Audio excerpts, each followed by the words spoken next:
На канале давно не было никаких видео, то есть мы сейчас это снова возобновляем плюс-минус спонтанно, мы немножко там обновили офис, но не в этом суть. Сейчас в работе есть несколько интересных проектов. Во-первых, это проект индивидуального жилого дома, который я хочу вам показать. Вы вот можете плюс-минус сейчас его увидеть. Проект этот, можно сказать, что реализовать дешево, потому что материалы простые: газоблок, фундамент, мелкозаглубленная лента с полами по грунту. Очень интересный объем, который сделан по форме участка, то есть там вписано все вот условно впритык, но по местным казахстанским нормам, разумеется. Вот. Отделка дешевая: профлиз, штукатурка, необрезная доска, которым попилим там немножко. Все это будет клево. А также сейчас, вот на данный момент, начинаем делать еще один очень прикольный проект. Наша хорошая подруга-коллега из соседней дизайн-студии заказала себе архитектурный проект загородного домика. И вот этот проект обещает быть интересным. Не в плане архитектуры, а в плане расположения, потому что он будет находиться на горке с небольшим ущельем и с таким большим-большим балконом в виде террасы, из которого еще такие две сосны будут выходить. Будет очень прикольно. И вот эти вот моменты я бы хотел вам сейчас немножко продемонстрировать и, разумеется, про них рассказать. Мы сейчас немножко хотим перестраивать работу в офисе, работу с архитектурой, работу с дизайном в целом. Я-то вообще не дизайнер, я так-то архитектор, на минуточку. Мне вот эти дизайн-проекты, они последние лет как 5 вообще не сильно интересно. Я стараюсь именно архитектурным проектированием заниматься, потому что у меня к этому душа лежит.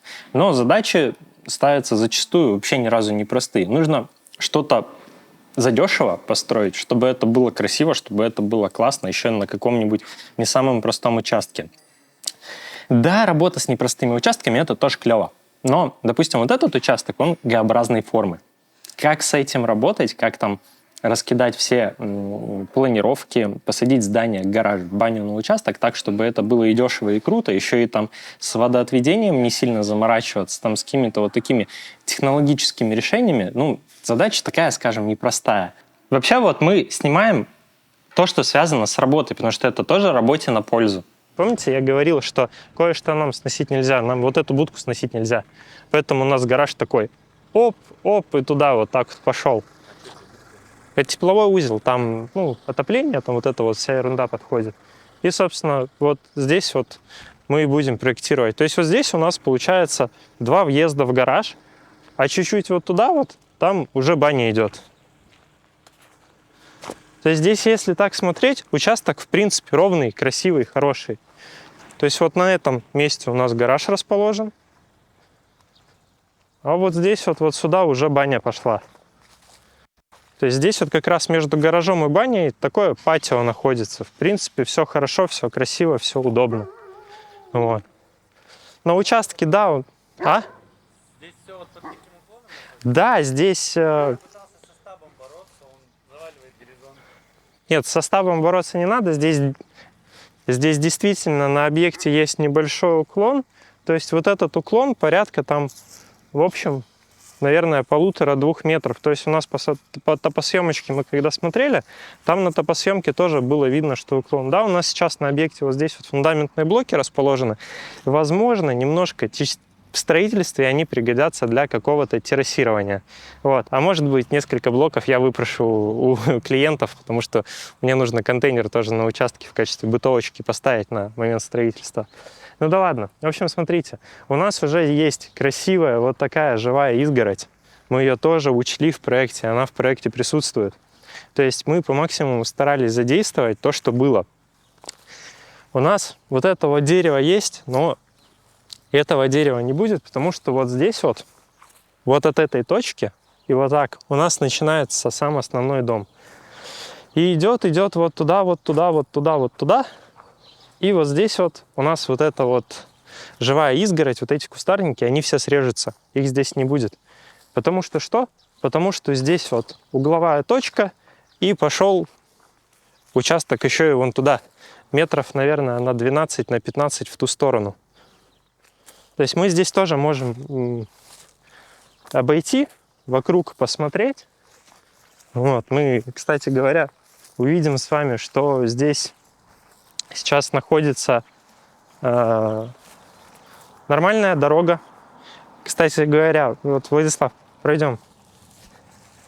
Как я и говорил, здесь нет пешеходной тропинки, пешеходной дорожки. У нас здесь сразу начинается асфальт.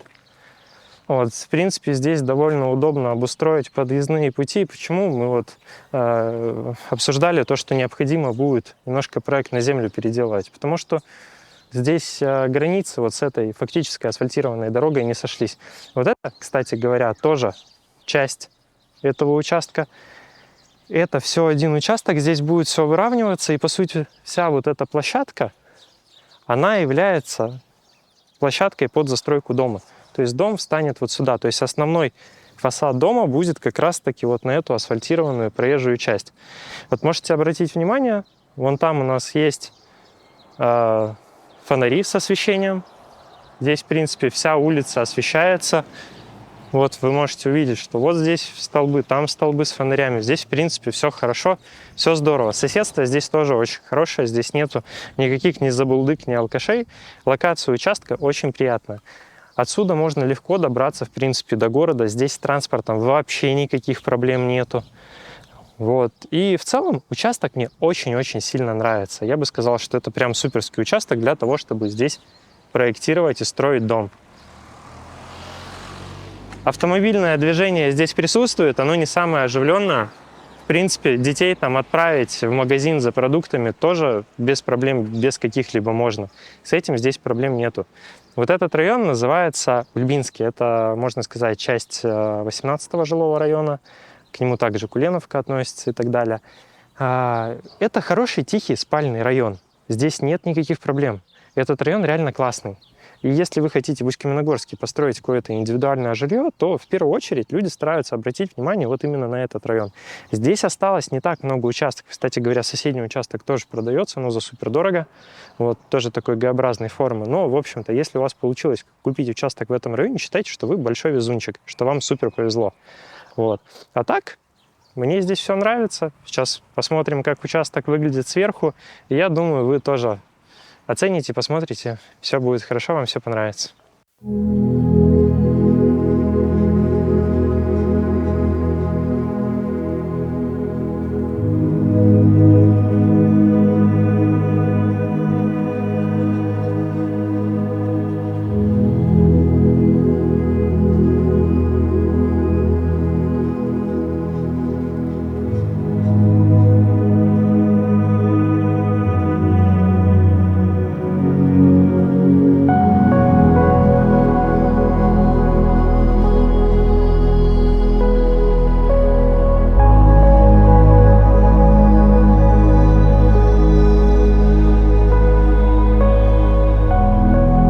Вообще, вот вы, господа и дамы, в курсе, что архитектура зависит не от ваших хотелок. Архитектура зависит напрямую от участка, от того, какие там грунты, от того, какой уклон, от формы этого участка. Ну и, разумеется, в маленькой такой степени от ваших хотелок. Допустим, вот здесь у нас участок Г-образной формы.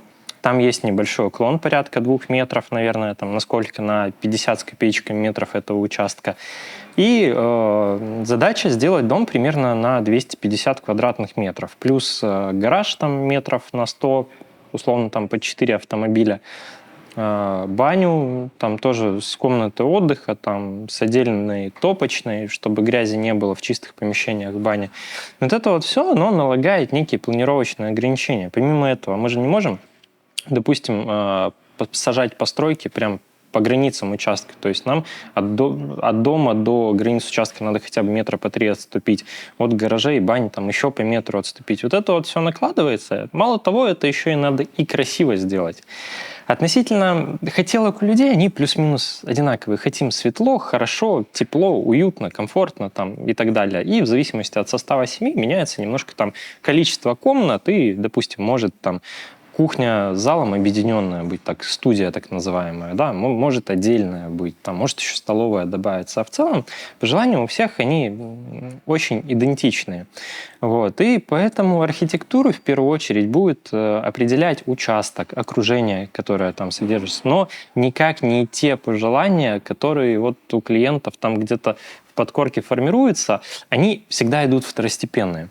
Вот что хочется сказать. Допустим, Нет такого, что я вот хочу построить дом-шале, не знаю, посреди, там, не знаю, какого-то водопада, да, ну, хотя, может, это и будет хорошо смотреться, не суть. Давайте не будем строить там какую-то азиатскую пагоду, да, там, да нет, тоже идея плохая. В принципе, можно построить что угодно и где угодно. Было бы желание, а дальше можно там с этим как-то поработать, будет хорошо, будет красиво. Но в первую очередь архитектуру необходимо дорабатывать под участок, под то окружение, которое там будет. Это вот вообще очень-очень супер важно, чтобы все было хорошо, чтобы все было четко, чтобы все взаимодействовало между собой. Вообще архитектура — это процесс взаимодействия. Довольно сложный, но интересный. Вдаваться в подробности мы не будем, и вот сейчас, когда буду проект описывать, чуть подробнее про это расскажу. Вообще суперский проект, очень классный. Прям приятный. Ну, настоящий архитектурный проект. Видите, раз печать, два печать. Ладно, дальше пошли. Вот такой вот шикарной формы дом. Вот так шикарно это все сидит на участке. Довольно сложно. Но это все неинтересно. Давайте посмотрим картинки. Итак, плавненько вольемся в то, что эти картинки у нас пойдут как слайд-шоу.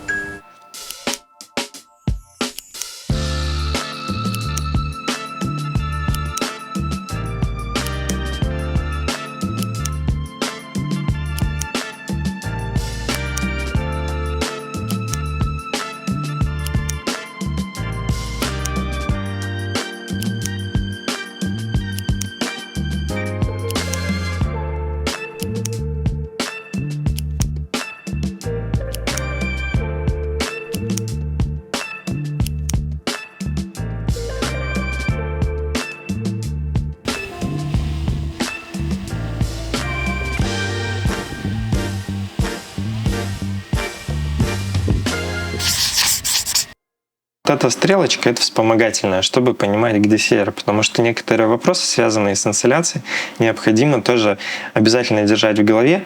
Ладно, дальше. Вот раскидали мы в другом документике уже без высотных отметок все, что нам нужно. То есть приехали зимой, тачку воткнули, не надо ничего перед гаражом чистить, все удобно, все хорошо. Вот так, то есть как-то располагать там гараж, баню. И постепенно мы пришли все-таки вот к тому, что у нас уже в проекте получилось. А вообще даже эти 3D-шки, мне кажется, весьма красивыми.